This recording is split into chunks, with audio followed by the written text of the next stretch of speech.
Thank you, chairpersons. I thank the organizers for giving me the opportunity to present before you all our experience of Burkitt lymphoma. As been previously described by the chair speaker, in 1958, Dr. Dennis Burkitt identified the lymphoma belt in equatorial Africa, where he identified endemic form of Burkitt lymphoma, but the world then was unaware of the disease. But soon later, the lymphoma belt was expanded and they identified a form of Burkitt lymphoma which did share many characteristics with endemic form of Burkitt lymphoma, but did differ in clinical characteristics, the site of presentation, and the chemoresponsiveness, as well as the molecular lesion. So today I'm going to speak about this sporadic Burkitt lymphoma, the Indian experience. So in literature, various prognostic factors for Burkitt lymphoma have been described. Burkitt lymphoma is classically a childhood disease and classically occurs between 3 to 5 years. And various adverse prognostic factors which have been described are the older age, advanced stage of the disease at presentation, that is CNS involvement and the bone marrow involvement, and bulky disease, mainly the high LDH and uric acid, poor performance status. This is rather for adults than for pediatric population. And if it's a localized disease, whether the tumor is resectable or not, and the response to therapy. But with the current day improvement in the modern chemotherapy, so all these factors have lost their significance, and the single most important factor is the response to therapy. So in 1960s, when single-agent chemotherapy was used, the survival rates of Burkitt lymphoma was as low as 15%. But with various clinical trials and the use of highly active multi-agent chemotherapy, the survival rates now have drastically improved. So in the developed world today, for a localized disease, the survival rates are as high as 85 to 95%, and even in an advanced disease, the survival rates are very good, that is 70 to 90%. So the aim of our study was to look at the clinical profile, the prognostic factors and outcome of Indian children with sporadic Burkitt lymphoma. We do have many Indian studies on Burkitt lymphoma, but as such, there are sparse data which quotes the survival rates. So hence this study was undertaken. So it was a retrospective observational study which was done over a period of 6 years between April 2009 and June 2015.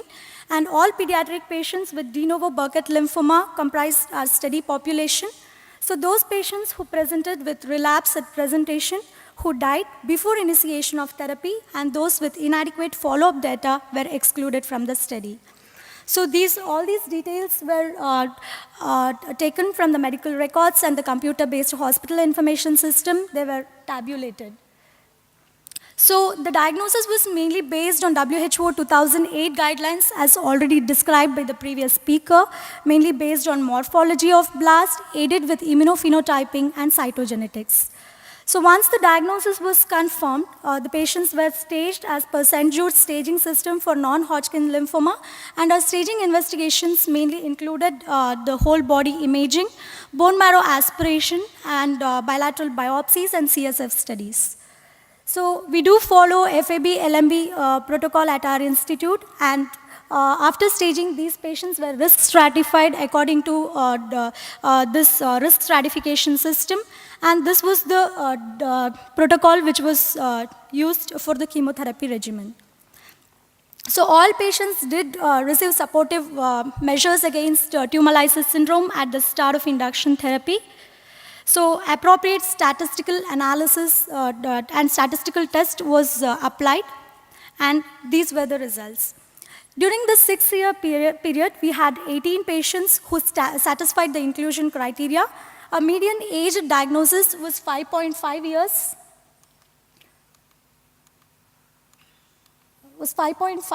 And there was a significant male preponderance of 3.5:1.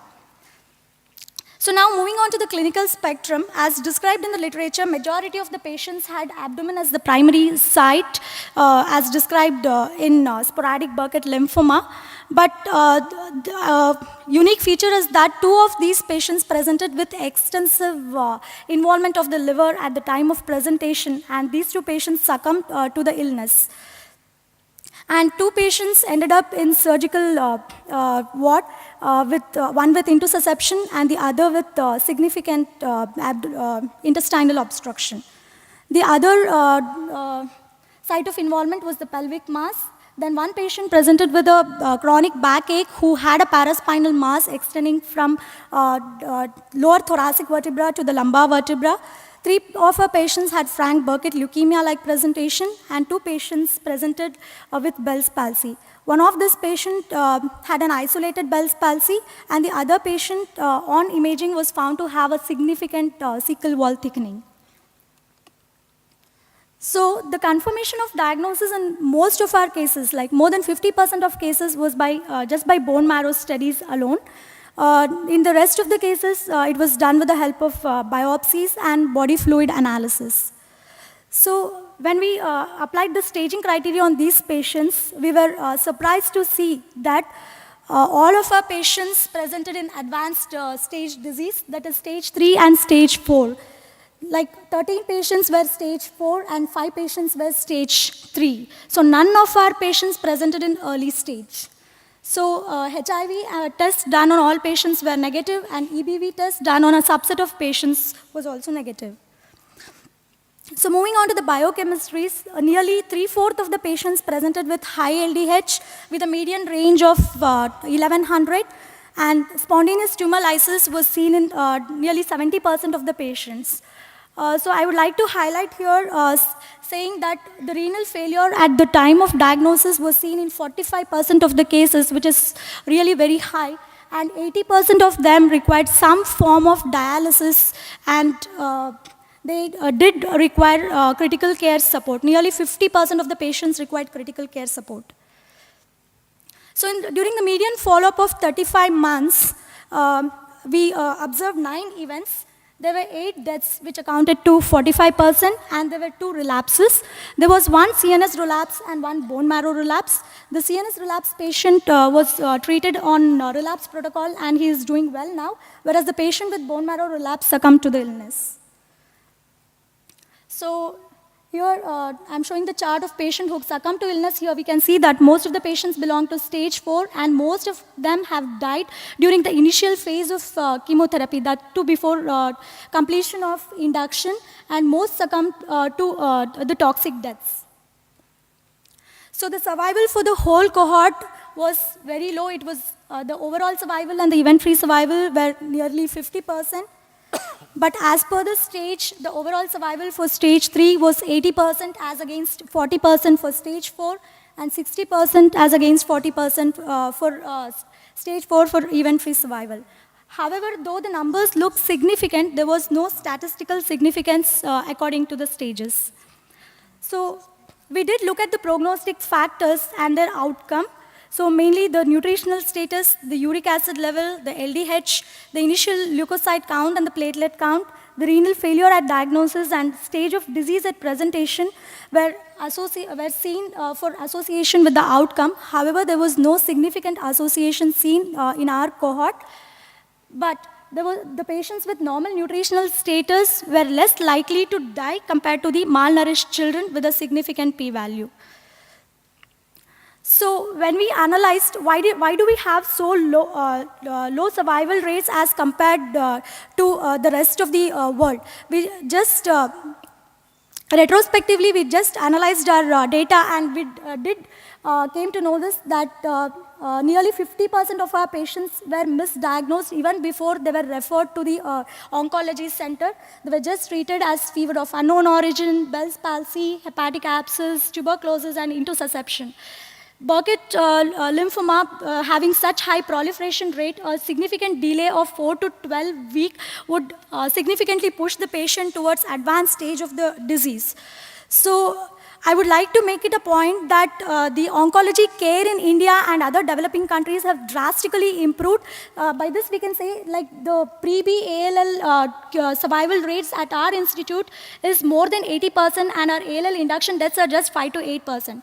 By this we come to know that we are offering a very good care to the patient.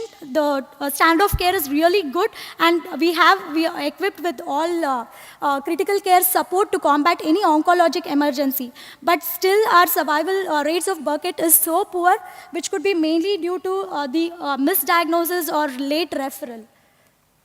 So I would like to conclude saying that survival of advanced stage Burkitt lymphoma is still dismal in developing countries. Early referral and initiation of therapy prior to onset of renal failure translate to higher survival rates in developing countries way ahead. I would like to acknowledge my mentor, the colleagues I work with, my patients and their parents. Thank you.